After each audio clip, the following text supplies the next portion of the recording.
Why does your lower back still hurt even after stretching it every day? Because for most people over 40, the problem isn't actually the back itself. It's because of tight hips that pulling everything out of position and putting pressure on your back. One of my clients fixed both once we release the hips. In this video, I'm going to show you the exact 3-step process. And to make sure you remember how to do it, I created a free mini guide for you. I'm going to put you a link up in here somewhere or below in the description. Now, let's begin. The first step in the process is rotation, to bring and to move the hips in all directions.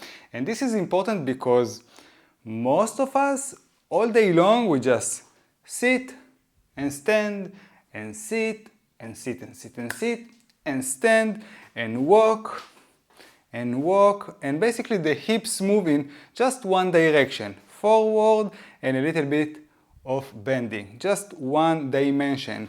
But the hips are ball socket, they move in all direction. They rotate internally, externally, they open to the side, but we just use this movement.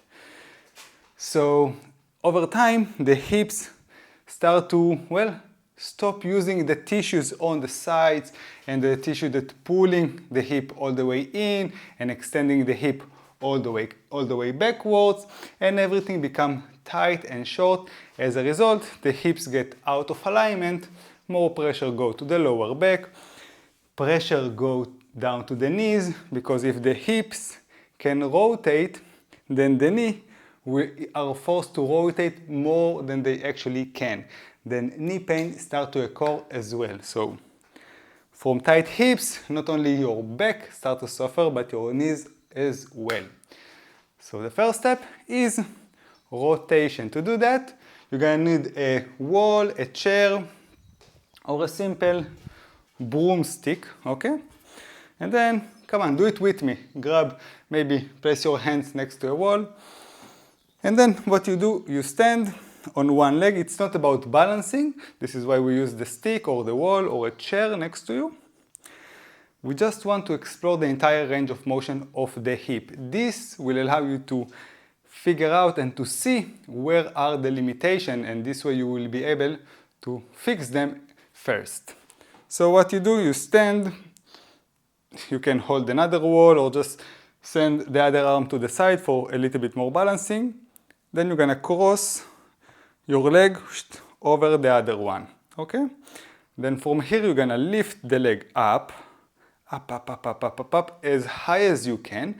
And notice if you feel any pain in the front of the hip. If you feel any pain, pinching pain, this is a signal we have a problem in here because bone is touching the other bone.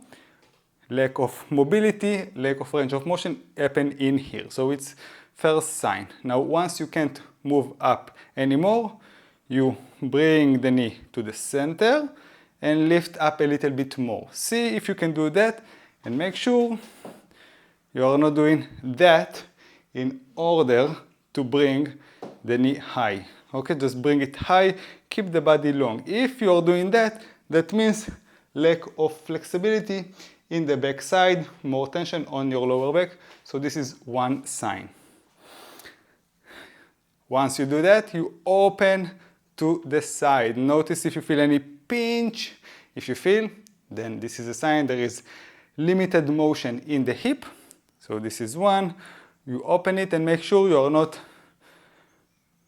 come here and then rotate the entire body, the other side, just in order to open the hip. If you do that and the entire body is rotating, that means, again, limited flexibility in the hip. So we have this one, up, open, then rotation, okay? And finally, extension, moving the leg backwards. Now, if you move from that position, you rotate and you do that, then you lack the rotation movement of the hip. This is something to work on. Okay, and if you bring the knee backwards and you do that, instead of just extending it backwards, this is a sign your hip flexors are tight. So make sure you are doing that and not that.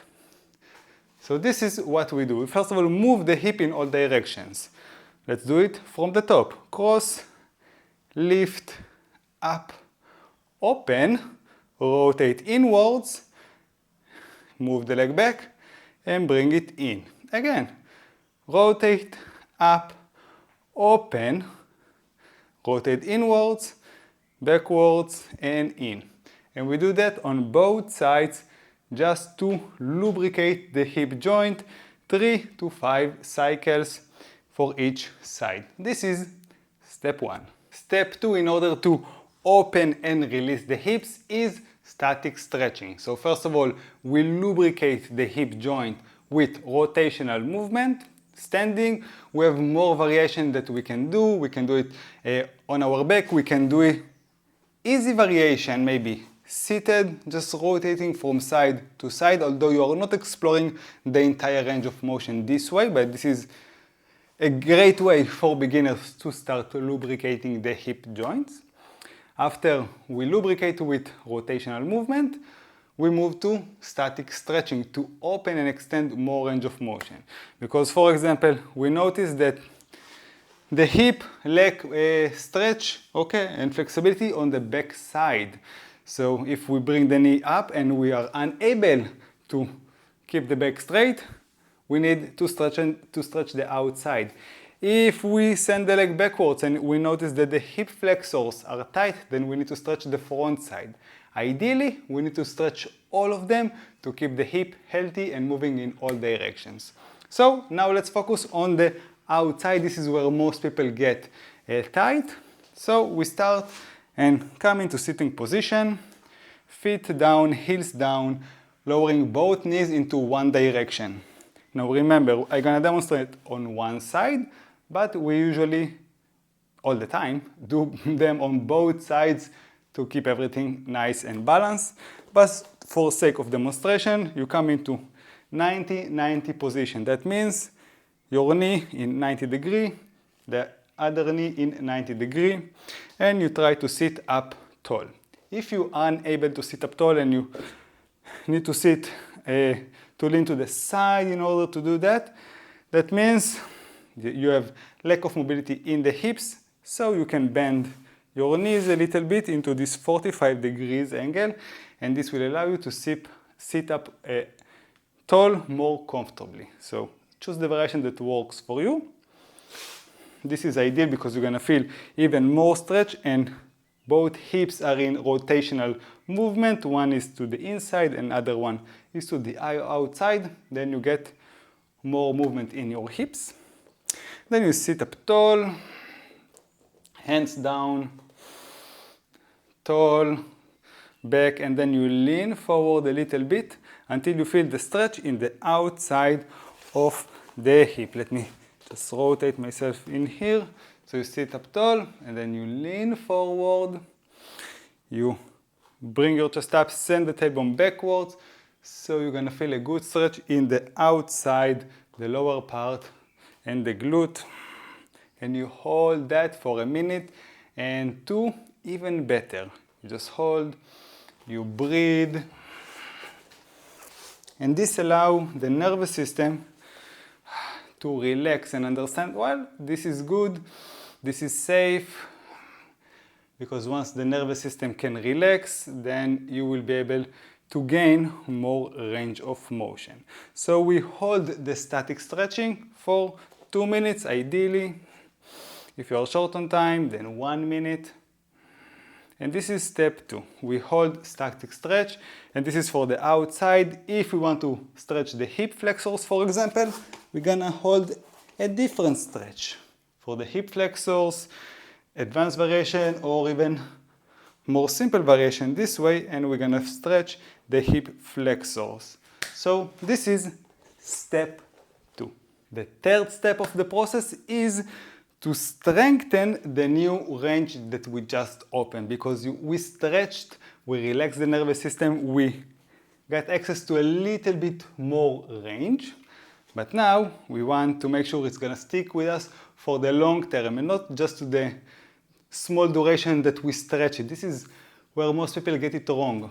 we do the stretching to relax, to stretch the muscle, to stretch the nervous system, relax it. Perfect. If you want the flexibility to stick with us long term, we also need to strengthen that new area that we just stretched. So we've been in here for 2 minutes. Now it's time to strengthen this outer area that we just stretched. How we do that?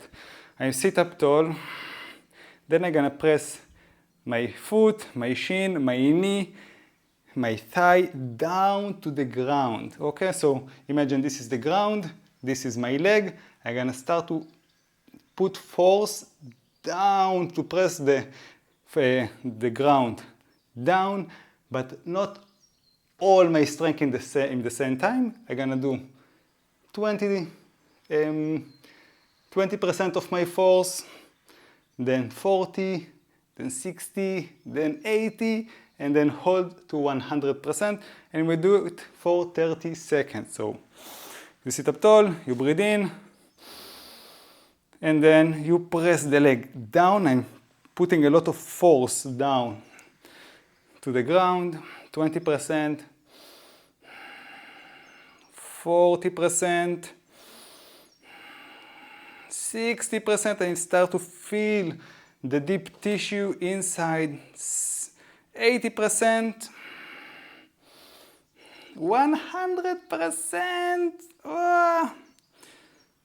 Press, press, press, press, press, press. Breathe, so you're not gonna faint. And then after we press and activate the outside, we want to also strengthen the front side. So we're gonna sit up tall and lift the leg up a little and lower. Lift and lower. Lift and lower. I'm gonna do that for 5 to 10 times.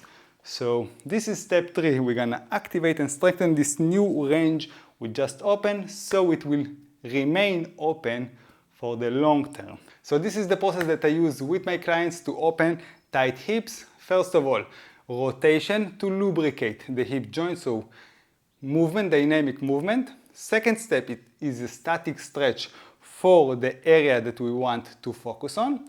And third step is to strengthen the area that we just stretched, so the flexibility will stick with us for the long term. Now remember, to make it easy for you to understand and follow along at home, I created a mini guide for you. I'm gonna leave you a link maybe up in here or below in the description, so go grab it.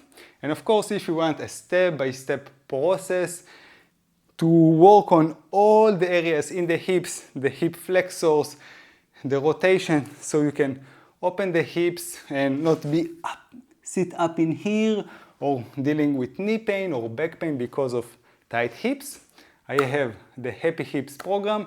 I'm gonna leave you a link below in the description, so if you want, go check it out, step by step to open and release tight hips. If you like this video, if you find it helpful, let me know in the comments below, of course.